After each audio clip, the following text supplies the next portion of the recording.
Policy बाजार पर 1 करोड़ रुपए का टर्म लाइफ इंश्योरेंस केवल 450 रुपए महीने से शुरू। Wow. Tonight, the big battle for Karnataka has begun. With assembly elections only months away, they are due in May. BJP President JP Nadda began a 2-day tour of the state today that includes visits to some key mutts. Karnataka is going to be an important and a very interesting battle for many reasons. Both the ruling BJP and the Congress are riddled with infighting in their ranks. It's no secret that former Chief Minister B.S. Yadurappa and Chief Minister Bommai do not see eye to eye. And for the BJP, the challenge is on other fronts as well. It faces anti-incumbency, accusations of corruption, which have made headlines regularly. But the Congress is in trouble as well. There too, there has been a long-standing disagreement between State Congress Chief D.K. Shivakumar and former Chief Minister Siddaramaiah. The third key player in the state is the Janata Dal Secular, which has the potential to tilt the scales. So who exactly is winning Karnataka? Well, first, I'd like to welcome on the show Dr. CN Ashwath Narayan, the Minister for Higher Education of Karnataka. Thank you very much, Dr. Narayan, for being with us. The BJP is facing big challenges, as I was mentioning there, anti-incumbency, corruption charges and internal rebellion in your party. How do you see the party overcoming these issues ahead of the polls? Yeah, Bharatiya Janata Party government in state of Karnataka, we have done a lot of good things, a lot of progress has happened, a lot of reforms has been brought in, and we have given a very good governance. In the terms of development, we have been doing extremely well. When it comes to in the terms of governance, we have been doing well, and we have come out with new policies, new systems, and many welfare schemes. It has been always people-centric.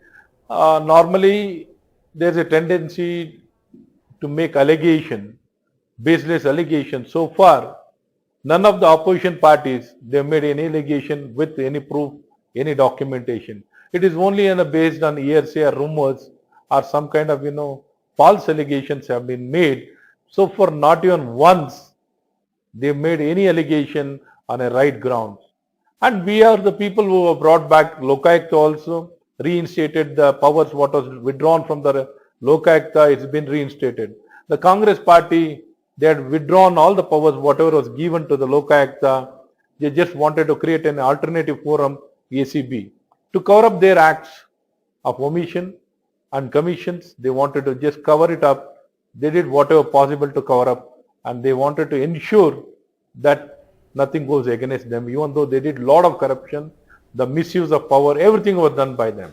But aren't you worried, Dr. Narayan, about differences between B.S. Yadurappa and Chief Minister Bommai, and that these could hurt the party? Because it's very clear that those differences exist.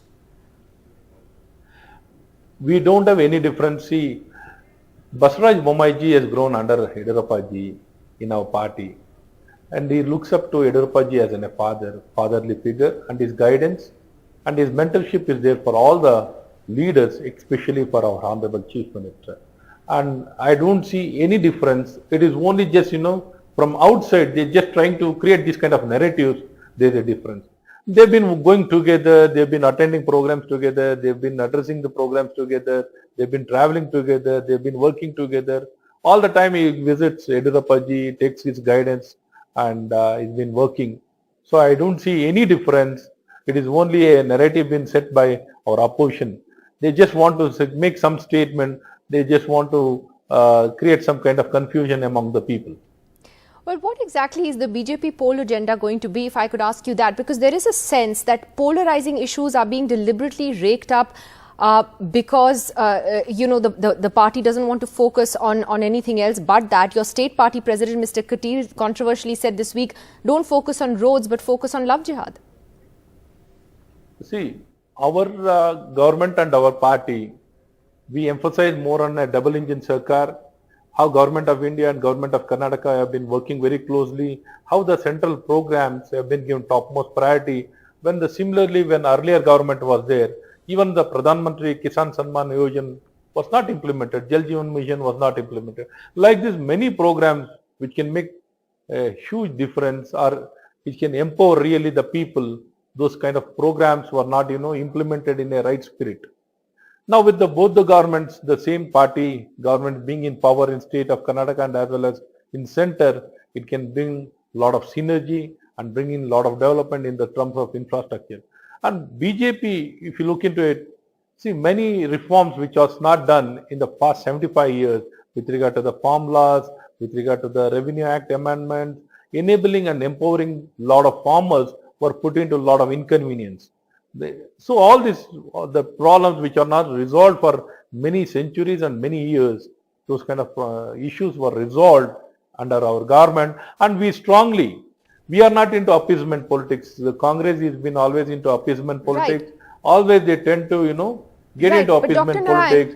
And people, that is why the people have rejected them, and they don't look up to any Congress Sure, party. but They look Dr. up Narayan, only to... the question also is, I mean, for example, you yourself actually announced that a Ram temple similar to the one in Ayodhya is going to be built in Karnataka. In fact, the JDS, Mr. Kumaraswamy, attacked you for saying that. Doesn't that feed into the agenda that, that the BJP is primarily looking at these issues rather than development issues? See, earlier the Ramnagar district was named Closepete, and later on it was named as Ramnagar. And during the exile of the Lord Rama, he had lived in Ramnagar district. There is a place where he had worshipped Lord Shiva, and this temple has been built. So, to further strengthen and to redevelop the entire place, it is the aspiration, it's an expectation of the people to build the temple. So, in this direction, we have taken up the initiative of building what was existing earlier. There is no controversy with regard to the establishment, the existence of the present temple, there is no controversy. Developing a temple is causing any inconvenience to anybody. It's a good thing, which they have not done it. The very spirit of naming the Ramnagar is evolved or emerged or been inspired by Lord Rama, by the former Chief Minister Kengal Hanmantaya took that initiative of naming the Closepete as a Ramnagar district. In this direction, we have been developing a lot of temples. Many temples have been developed. So similarly, the Ram temple also has been built. So it is a good thing. We are able to, respond to the people's aspiration. I think it makes sense. All right, Dr. Narayan, thank you very much for joining us there.